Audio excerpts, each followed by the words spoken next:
Welcome sa panibagong episode ng ating camping adventure.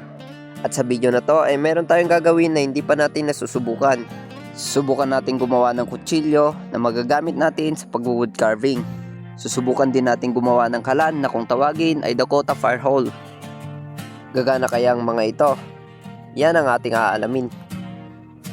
Ako si Albert, isang nakwatserong artist at ito ang aking travel and draw. Ang kwento ng mga biyaheng hindi drawing. Sa mga biyaheng hindi drawing.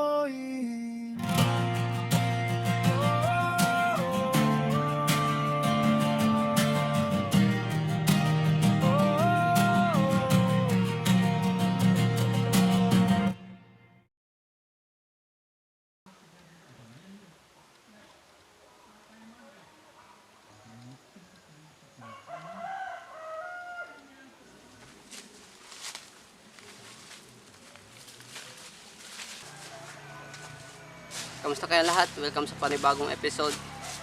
At bumalik tayo dito sa ating ginawang swing bed nung nakaraang video. At this time magka-camp tayo. Mag-stay tayo overnight dito. At marami tayong activity na gagawin. Nahirapan tayo sa diskarte. Hindi tayo makalabas na makalayo. Kaya dito lang muna tayo sa malapit. Dala-dala natin ngayon itong ating sleeping bag na Ozark Trail, yung brand, outdoor equipment. At napakakapal nito at napakalambot para komportable yung tulog natin mamayang gabi. Ang una natin gagawin ay linisan natin itong bungad nung entrada ng ating campsite dahil napakaraming damo at merong annoying na damo na yung bulaklak ay dumidikit sa damit at napakakate, kaya lilinisan natin.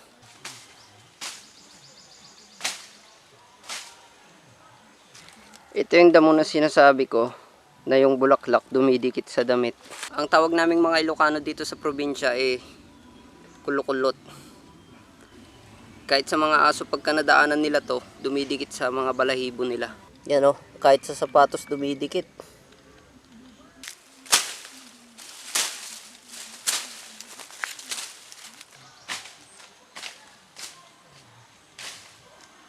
Yan, malinis na yung ating entrance paakyat doon sa ating camping ground.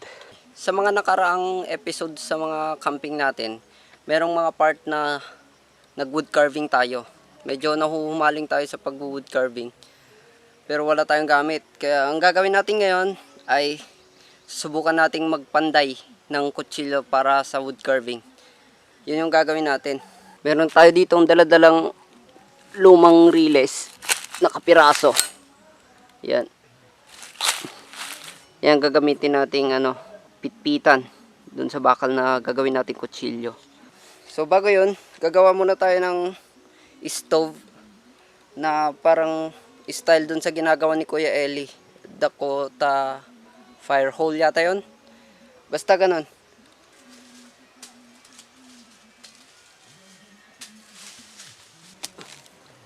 Ay, napakakunat naman ng lupa na to.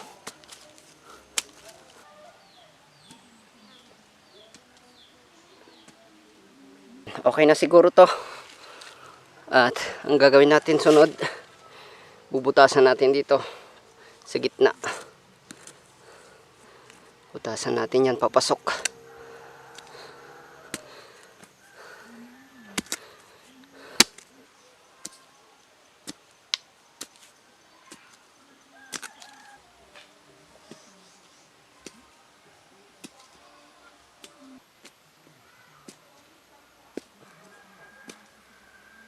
Okay na siguro yung lalim nito. So sunod, butasan na natin dito sa ibabaw, pababa.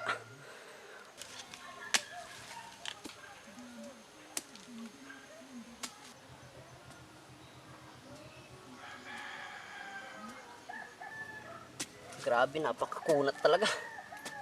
Hey.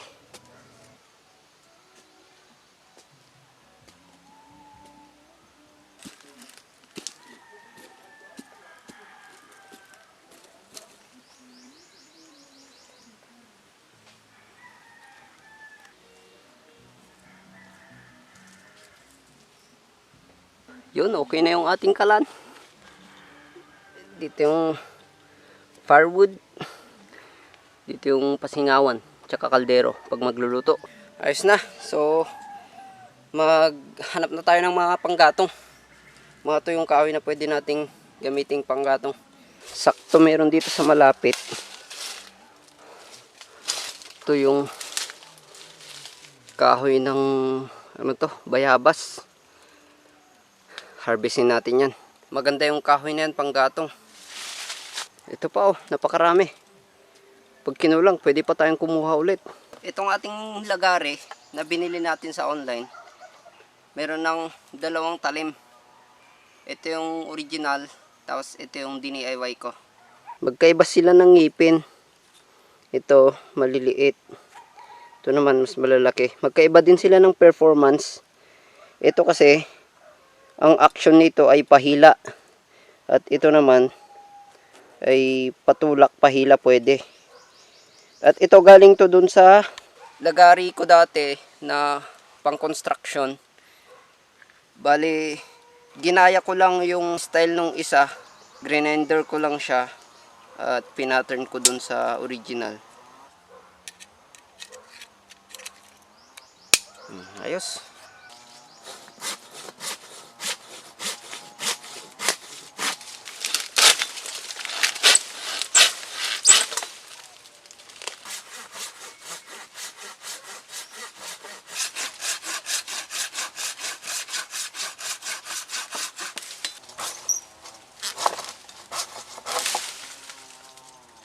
May mga baging pala dito na matinik.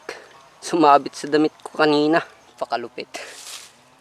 Yan tinik.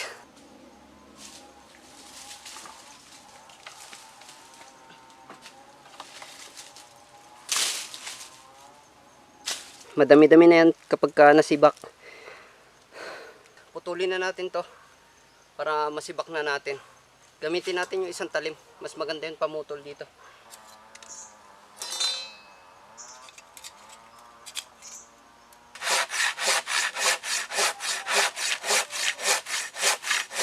Tuyong-tuyo Kinain na ng anay sa loob.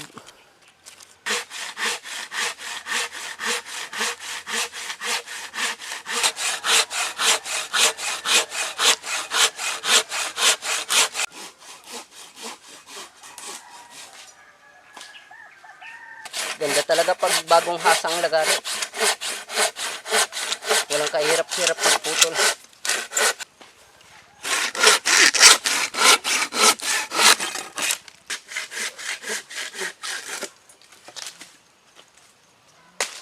Okay, sibakin na natin.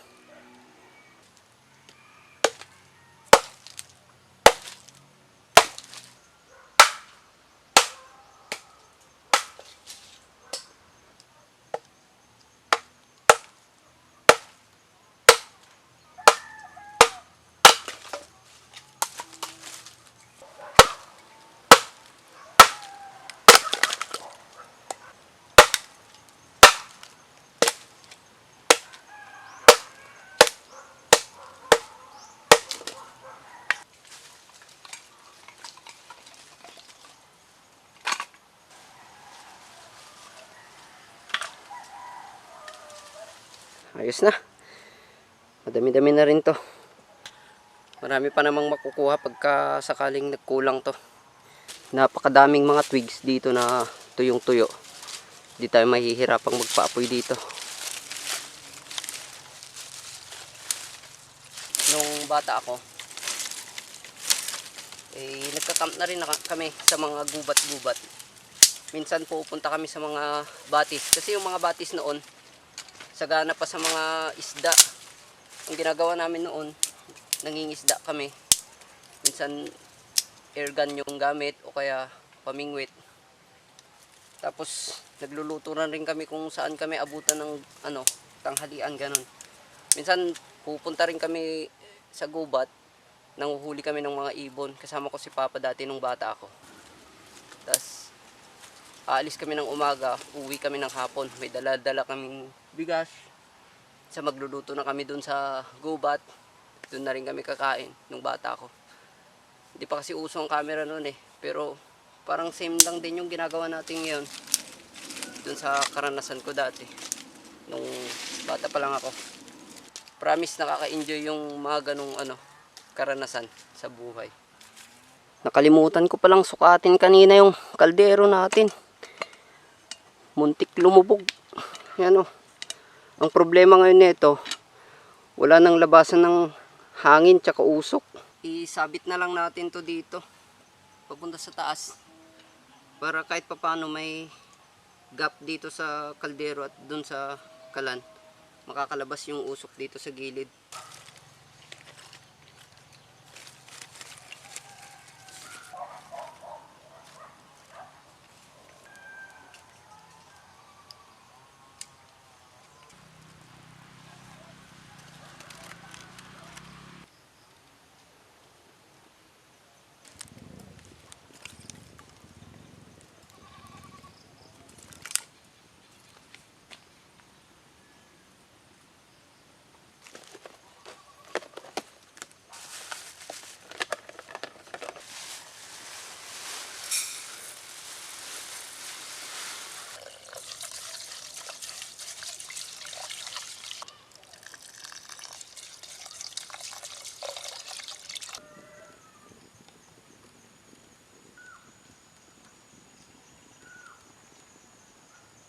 Ito pala yung gagamitin nating bakal. Yan. Gagawin natin kutsilyo. Bali dito natin ipwesto yung anuhan natin. Itong riles. Yan. Habang nagluluto, isabay na nating painitin yung bakal para hindi sayang yung apoy.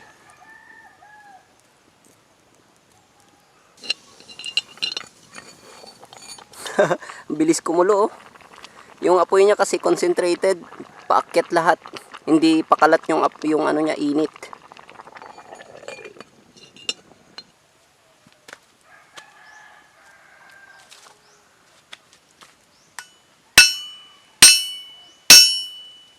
Gumagalaw itong ating bakal.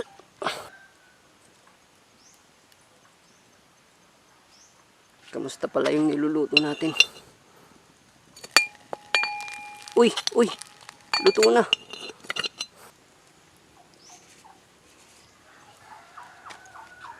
Ang ganda nung apoy oh. Parang pugon. Yes. Ilagyan ko na ng simpleng suporta itong ating pitpitan. Yan. Bilis bumaga ng ating bakal oh.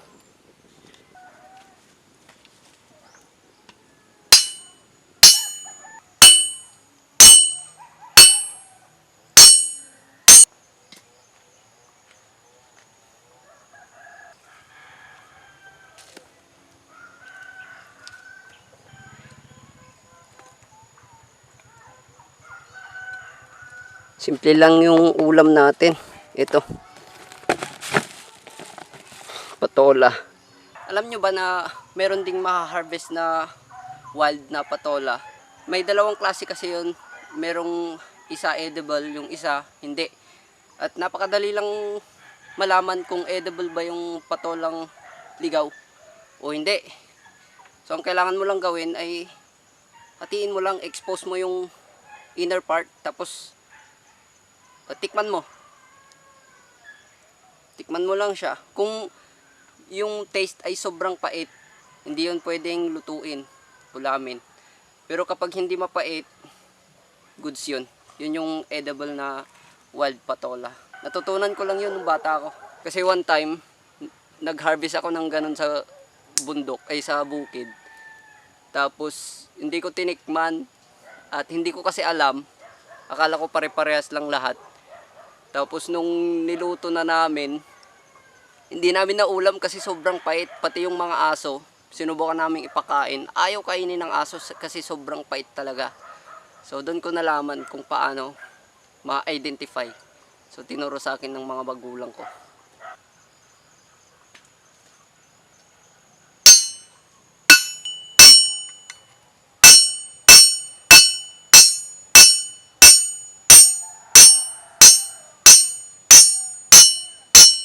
Okay na to, ganito lang kaiksi. Hindi naman regular knife yung gagawin natin, carving knife. So at this point, grinder na yung gagamitin natin para sa shape nung kutsilyo. Tapos sa talim niya, grinder na rin yung gagamitin natin. Hindi ko pa sineset up yung tarp natin kasi maganda naman yung panahon. At malilim din dito, kaya ini-enjoy natin yung shade. Mamaya na lang natin ikabit bago tayo matulog. So, uwi tayo saglit sa bahay para mag-grinder natin to.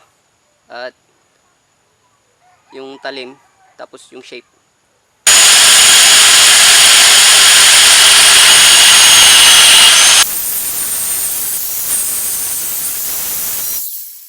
Yan, okay na.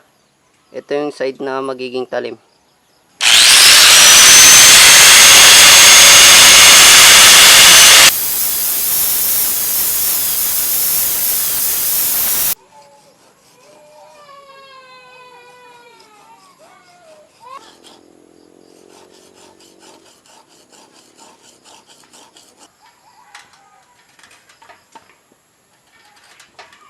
Yan, okay na yung ginawa natin kutsilyo. Dalawang klase. Naputol na rin natin. Balik na tayo sa camp. Wala stick, dumilim bigla. Yung camp natin walang silong. Hindi pa na set up yung tarp. Kailangan natin ngayon magmadali para i-set up yung tarp.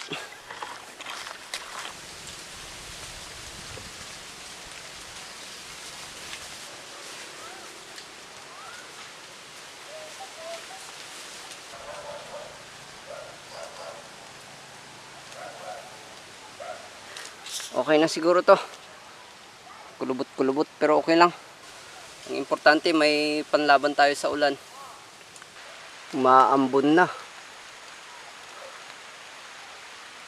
Buti na lang umabot pa yung tarp natin. Yung ulam nating patola, ihawin na natin nang makakain na rin tayo ng hapunan. Para makapagpahinga na rin tayo.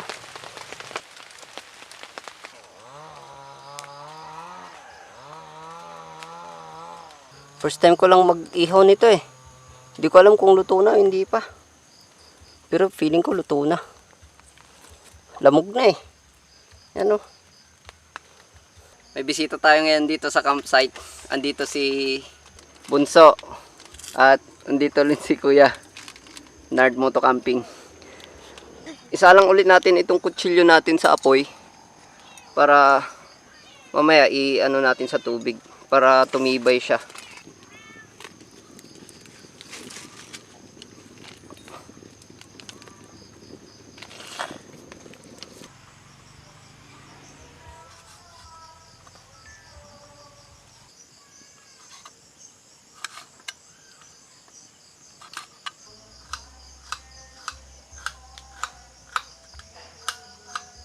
Timplahan natin ng bagoong.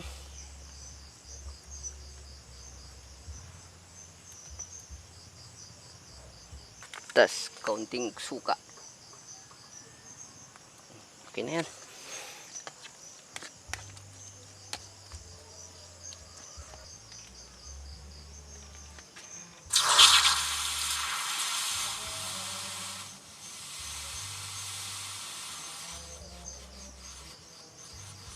So bukas, hasain na lang ulit natin.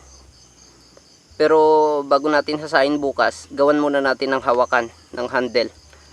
Sayang yung apoy natin. Magpakulo tayo ng pang kape natin.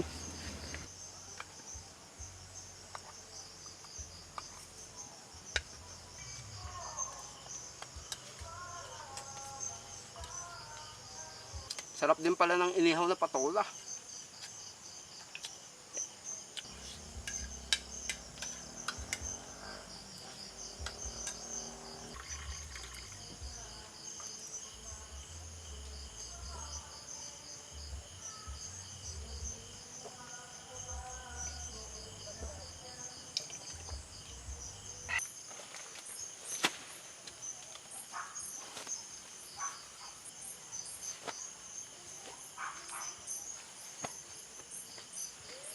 Wala na tayong activities na gagawin. At tapos na rin tayong kumain. Yung balak ko magkape, hindi ko na tinuloy. So, papahinga na tayo. Bababa ko na yung camera at kita-kita tayo bukas. Good night, everybody.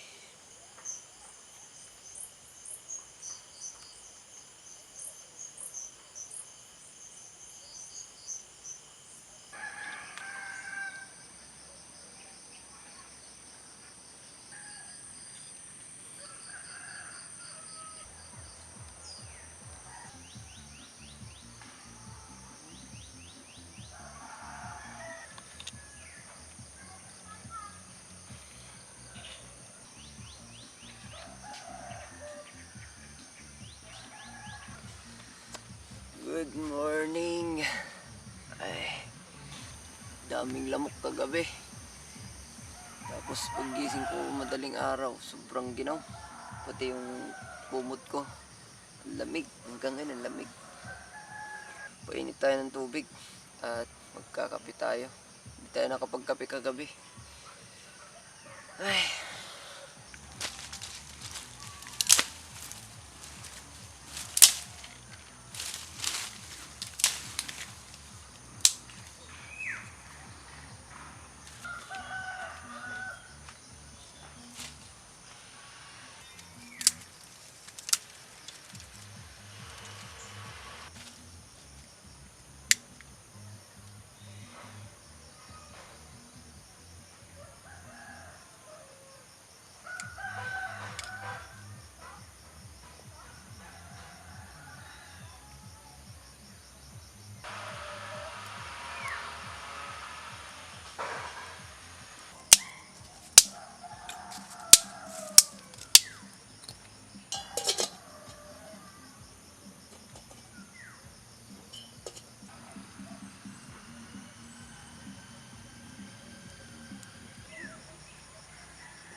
Kumukulo na.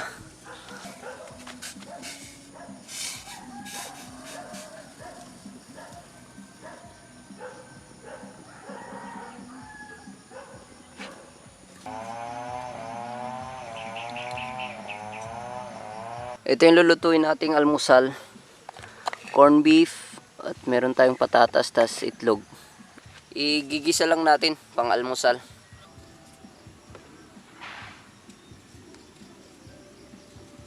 Dito na lang.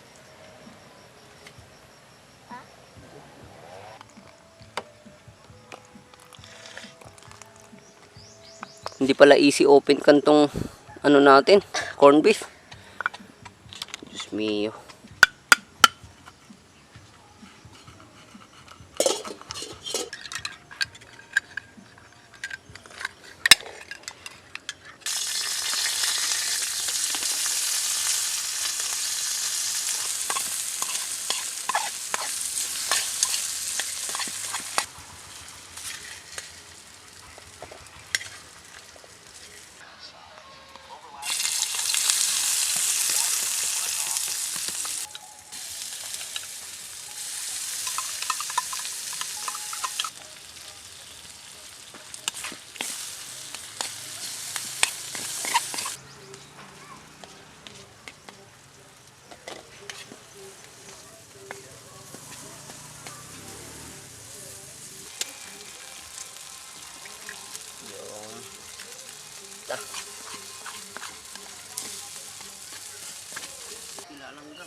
Meron pa tayong tirang kanin kagabi.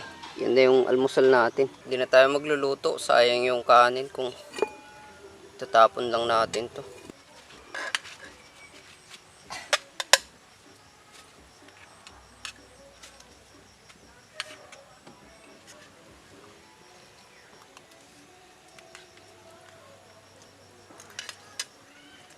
Gawan natin yung handle yung ginawa natin kutsilyo kahapon. Yung carving knife.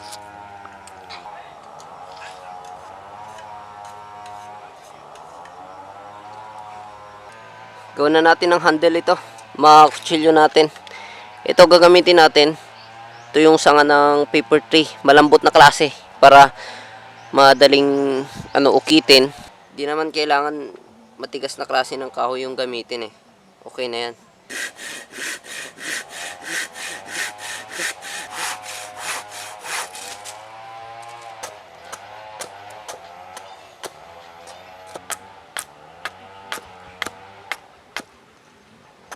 Subukan natin itong kutsilyo kung may ibubuga ba. Kung kaya naman ba.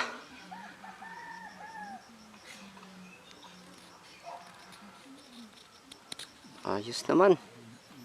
Di pa to naasa maigi. Sa liha ko pa lang siya inasa. Pinakintab ko lang. Next, ukitan natin dito sa part na to. Paikot. Tapos ipapasok natin tong PVC dito. Ito yung magiging protection nung kahoy para hindi siya basta-basta mabiyak. Yan, meron na tayong dalawang handle para dun sa dalawa. Ilagay na natin tong PVC. Kailangan natin tong sunugin para lumambot. Tapos natin ipasok dito.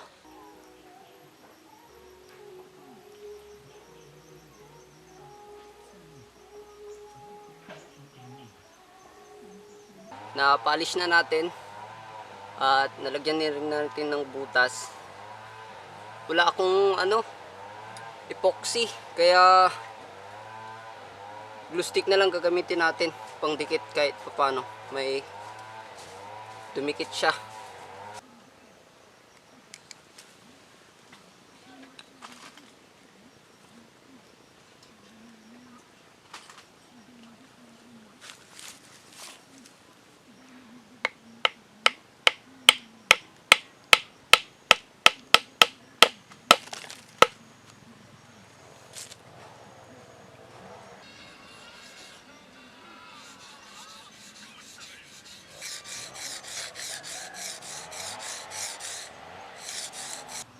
Ayos na.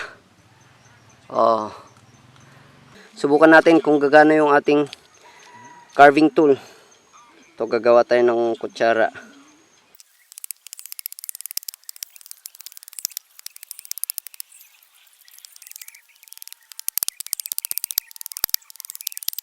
Ito na, gamitin na natin yung kutsilyo para i-polish itong kutsara natin.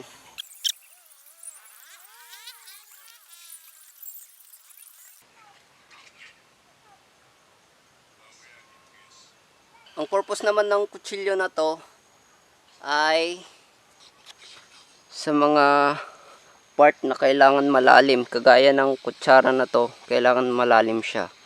So, ganito lang siya gagamitin. Yan. Ayos.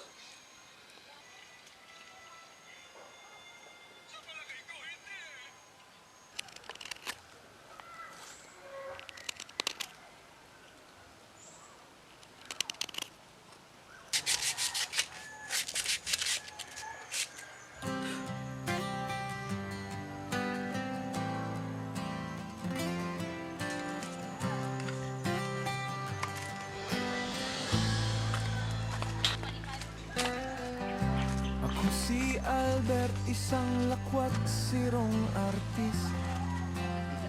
Rokam panghilig, DIY, malimit ang gamit. Tara na. Bago pala tayo magtapos, i-shoutout ko muna yung napaka-supportive kong subscriber na kapitbahay lang namin.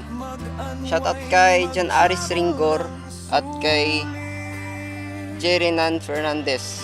Maraming salamat sa solid na suporta mga brother. At syempre shoutout din kay Capti Adventure na ating super thanks sender. Maraming salamat sa iyo bro. At sa lahat ng nanonood, maraming salamat sa inyo. Sa gumawa pala ng ating music, maraming salamat bro. Brother Aris po yung pangalan. Sa Facebook page kasi nag-message siya eh. Maraming salamat sa iyo sir. Maraming salamat. Napakaganda ng music na shinare mo at ginawa mo. Solid. So hanggang doon lang yung video natin. Maraming salamat sa pagsama, sa pagtambay at sa panonood. Maraming salamat sa inyo. See you on the next one. Bye bye.